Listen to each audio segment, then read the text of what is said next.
मैं पूछना चाहता हूं मोदी जी से, अगर मुगलों की जितनी भी गुलामी की निशानियां हैं वो मिटाना चाहते हो तो लाल किला तोड़ो, फिर ताजमहल तोड़ो, जितने पुल उन्होंने बनवाए तोड़ो, जितनी सड़कें उन्होंने बनवाई तोड़ो। जो लेडी हार्डिंग हॉस्पिटल बना है भारत के वायसराय लॉर्ड हार्डिंग की पत्नी के नाम पे, चलो तोड़ो उसको।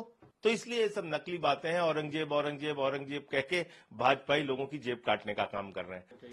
देखिए, देश की जो मौजूदा समस्याएं हैं, बेरोजगारी, महंगाई, किसानों की आत्महत्या, ये सारी समस्याओं से ध्यान हटाने के लिए ये भारतीय जनता पार्टी का नाटक है। मैं पूछना चाहता हूं मोदी जी से, अगर मुगलों की जितनी भी गुलामी की निशानियां हैं वो मिटाना चाहते हो तो लाल किला तोड़ो, फिर ताजमहल तोड़ो, जितने पुल उन्होंने बनवाए तोड़ो, जितनी सड़कें उन्होंने बनवाई तोड़ो। अरे भाई, ये 144 करोड़ लोगों की संपत्ति है 15 अगस्त 1947 में देश की आजादी के बाद। ये किसी व्यक्ति की संपत्ति नहीं, किसी सरकार की संपत्ति नहीं, किसी के बाप की संपत्ति नहीं, ये हमारी संपत्ति। आप तोड़ने पे लगे हुए हैं सब कुछ, तो तोड़ो, फिर अंग्रेजों की भी निशानियां तोड़ो। अंग्रेजों लेडी हार्डिंग हॉस्पिटल बना है भारत के वायसराय लॉर्ड हार्डिंग की पत्नी के नाम पे, चलो तोड़ो उसको। तो सारा कुछ हिंदुस्तान में विध्वंस करने पे अगर लग गए हो तो सब कुछ तोड़ डालो। इससे क्या हासिल क्या करना चाहते हैं आप, ये बताइए ना। क्या आपको रोजगार मिल जाएगा? क्या महंगाई देश के अंदर दूर हो जाएगी? क्या शेयर मार्केट में जो 94 लाख करोड़ रुपए लोगों का डूबा है वो मिल जाएगा? नहीं। तो इसलिए ये सब नकली बातें हैं, औरंगजेब औरंगजेब औरंगजेब कह के भाजपाई लोगों की जेब काटने का काम कर रहे हैं। इनका इतिहास पढ़ाओ ना, आरएसएस का।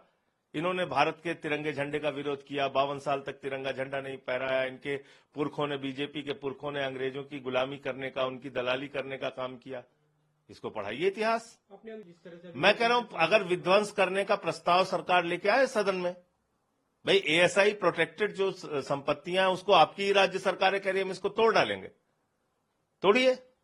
निश्चित रूप से ये बहुत ही शर्मनाक है कि भारत के प्रधानमंत्री, जो सनातनी, जो श्रद्धालु कुंभ के मेले में मारे गए, उनके बारे में एक शब्द उन्होंने संवेदना के नहीं बोले। आज भी करीब करीब 850 लोग गुमशुदा हैं, वहां से उनके परिवार के लोग भटक रहे हैं, वो उनको मिले नहीं। मणिपुर की तबाही के लिए सिर्फ और सिर्फ भारत के प्रधानमंत्री नरेंद्र मोदी और वहां की राज्य सरकार जिम्मेदार है, जिन्होंने वहां पर अशांति फैलाने में पूरा सहयोग किया, शांति की बहाली के लिए एक भी कदम नहीं उठाए। मैं पूछना चाहता हूं मोदी जी से, अगर मुगलों की जितनी भी गुलामी की निशानियां हैं वो मिटाना चाहते हो तो लाल किला तोड़ो, फिर ताजमहल तोड़ो, जितने पुल उन्होंने बनवाए तोड़ो, जितनी सड़कें उन्होंने बनवाई तोड़ो। जो लेडी हार्डिंग हॉस्पिटल बना है भारत के वायसराय लॉर्ड हार्डिंग की पत्नी के नाम पे, चलो तोड़ो उसको। तो इसलिए ये सब नकली बातें हैं, औरंगजेब औरंगजेब औरंगजेब कह के भाजपाई लोगों की जेब काटने का काम कर रहे हैं। देखिए, देश की जो मौजूदा समस्याएं हैं, बेरोजगारी, महंगाई, किसानों की आत्महत्या, ये सारी समस्याओं से ध्यान हटाने के लिए ये भारतीय जनता पार्टी का नाटक है।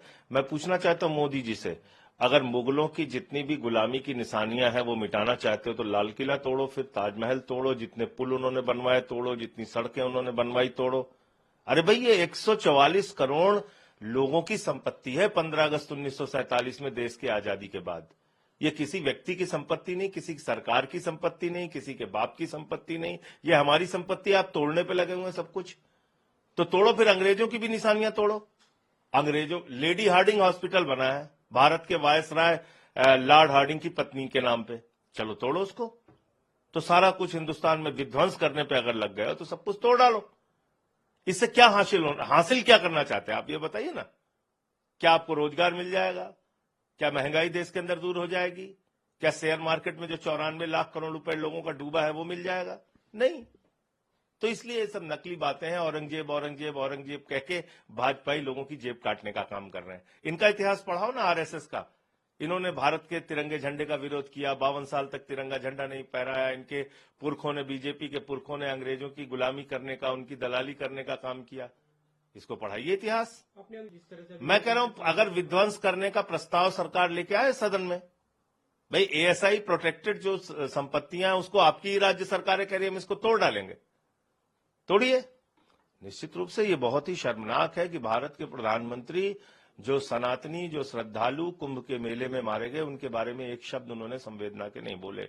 आज भी करीब करीब 850 लोग गुमशुदा हैं, वहां से उनके परिवार के लोग भटक रहे हैं, वो उनको मिले नहीं। मणिपुर की तबाही के लिए सिर्फ और सिर्फ भारत के प्रधानमंत्री नरेंद्र मोदी और वहां की राज्य सरकार जिम्मेदार है, जिन्होंने वहां पर अशांति फैलाने में पूरा सहयोग किया, शांति की बहाली के लिए एक भी कदम नहीं उठाए।